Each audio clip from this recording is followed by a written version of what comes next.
د 600 متره سړک جوړولو کار په غزني ښار دویمه ناحیه کې د ښاروالۍ ریاست لخوا د ملګرو ملتونو د مشورتي دفتر په مرسته د 8 میلیون افغانیو په ارزښت پیل شو. د غزني ښاروالۍ مسؤلین وایي هڅه کوي چې د ژمي د موسم له راتګ مخکې د دې سړک د جوړولو چارې بشپړې کړي. مکمل لګښت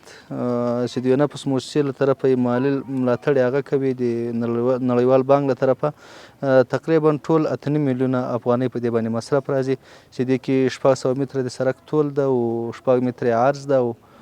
500 متره جویچم په نظر کې ورسره نیول شوی. د دې پروژې ان شاء الله چې په 2 یا په 2.5 میاشت کې موږ کوشش کوو چې ترڅو مثال یخونه زیاتېږي تر هغې ته مخ موږ د خپله پروژه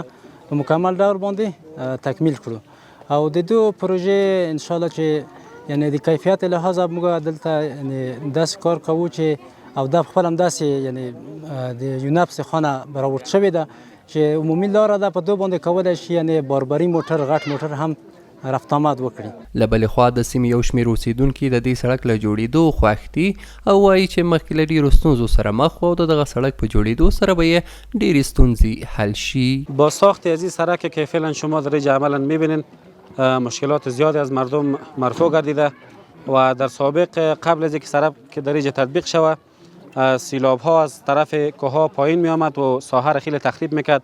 لای بود که مردم از اینجا عبور و مرور کردن نمیتوانستند. بارندگی سال است، زمستون است، هوای بهار است، هوا تبدیل میشه، مردم کسی حذاب میشد در وقت جریان بارندگی. این خیلی خوب کار شده که مردم حاصله میشود. د غزني ښاروالۍ د مسؤلینو په وینا د ملګرو ملتونو مشورتي دفتر په دې ولایت کې 28 پروژې تر کار لاندې لري چې له دې جملې څخه 13 پروژې بشپړې او ګټې اخیستنې ته سپارل شوي دي.